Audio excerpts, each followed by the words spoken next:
ខាងក្រៅចាំផ្ដើមត្រជាហើយខ្យល់បងមកប៉ាំងបងអួចតិចតិចបងអង្គុយក្បែរអូនអួចតិចតិចបងអង្គុយក្បែរអូននៅទីនេះមើលទៅភ្នែកអូនដែលស្ងប់ស្ងាត់ពីភ្លោកទាំងមូលហាក់ដូចជាឈប់ដើរក្រោមភួយមួយនេះមានតែយើងពីរនាក់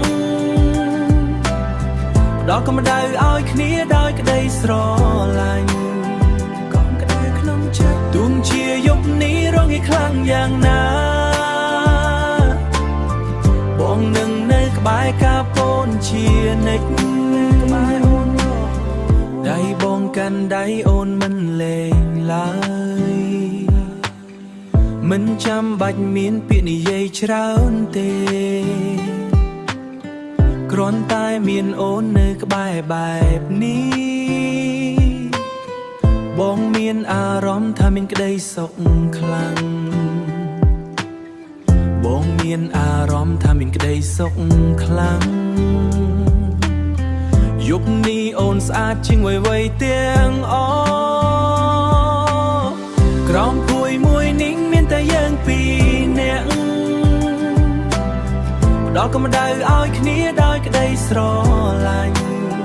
កងក្ដៅក្នុងចិត្តទោះជាយប់នេះរងាខ្លាំងយ៉ាងណាបងនឹងនៅក្បែរកាពូនជានិច្ច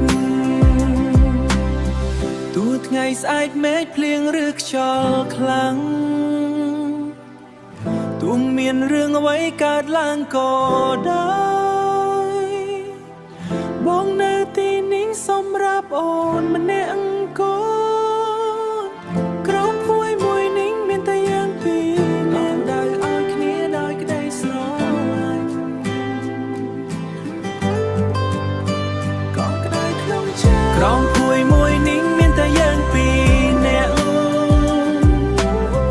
ដល់កម្ដៅឲ្យគ្នាដោយក្ដីស្រ